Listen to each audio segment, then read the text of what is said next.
When I returned to the country, my secretary handed me a document. I flipped through it and stopped at a resume page. The secretary immediately reported, "This person, Duong Ha-tae, although older in age, graduated from a prestigious university, has quite extensive experience, and is asking for a salary lower than the market rate. Additionally, he seems to be quite perceptive." I was slightly stunned. The Duong Ha-tae I knew never cared about anyone. Even 3 years ago, he ran away from our wedding. He chased after Chu Chu instead, and when he was caught, he didn't pretend to love before the elders. To declare his desire to cut ties with his family, as if I had no place to live an ordinary life. That day, I was completely devastated. I stopped my parents from beating Duong Ha-tae, crying and declaring that I would never marry again. The next day, I boarded a flight to a foreign land. Later, I heard that Duong Ha-tae and Chu Chu had completely married, severing ties with the Duong disappearing family from the elite circles of Haitan. I stared at Duong Ha-tae's profile photo in the resume. His appearance hadn't changed much from 3 years ago, but there were some subtle differences. Pulling my gaze away, I closed the resume. He's not suitable for the assistant position. I thought that rejecting Duong Ha-tae's application would mean that we would have nothing to do with each other anymore. But as soon as my car left the parking lot, someone blocked the way. Sitting in the back seat, I hadn't even spoken when my secretary turned around, apologized, and made an excuse for personal matters.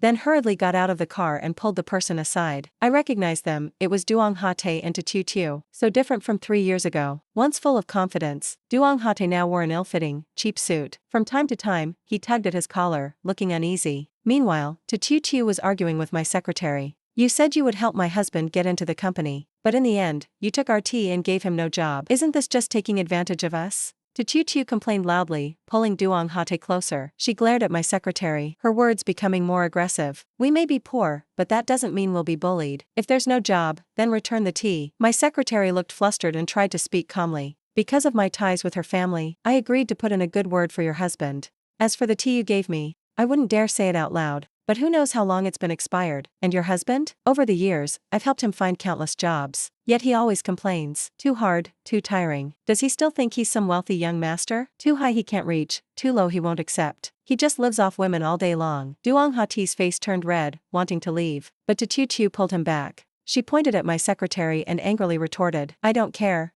If you take something from someone, you owe them. Either return the tea, or give him the job. If not, I'll go to your superiors and make this clear." Frustrated, my secretary gave up. Chu Chu happily showed it to Duong Ha-tae. She pulled out her phone and transferred to Chu Chu 200 yuan. "See?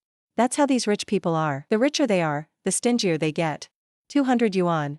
We should also find a way to take advantage. We can't just let them exploit us." Duong Ha-tae remained silent, his face flushed red. Once the young master of Haitan, he used to casually spend hundreds of thousands of yuan. Now, he was arguing in the street over 200 yuan. I couldn't help but sigh at the sight. Withdrawing my gaze, I rolled up the car window and asked my secretary, "Are you done?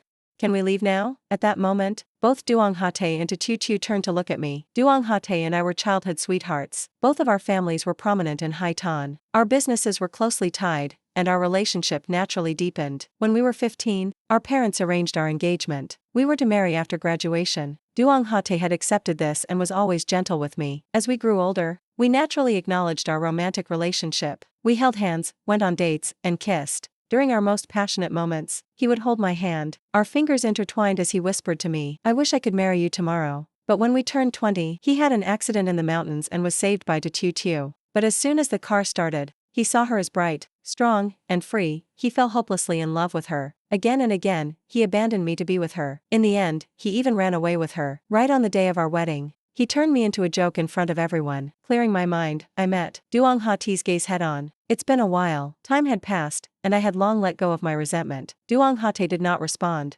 He only stared at me, his dark eyes surging with countless emotions. Even after sitting down, she refused to let go. From the moment we entered, as if he wanted to step closer to me.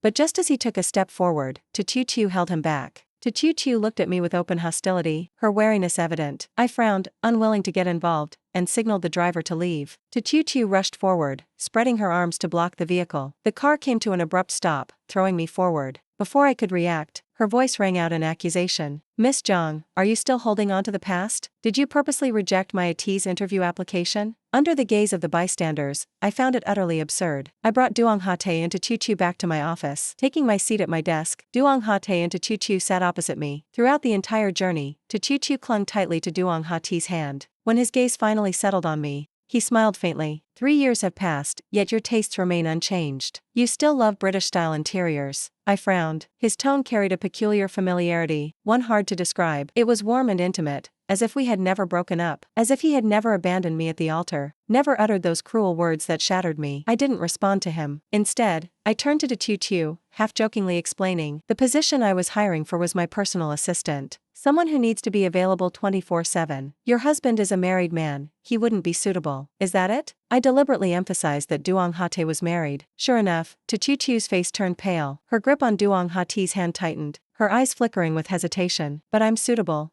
I can work 24/7. Duong Hate had been looking around my office. I can even eat and sleep right here at the company. His words were too blatant. Not only did I notice it, but Tu also realized something was off. Her eyes immediately reddened as she lifted her head to look at him. She was clearly hurt, yet she still cautiously tugged at Duong Hate's sleeve. Ate, isn't this just a job? We may be poor, but it's not like. Shut up.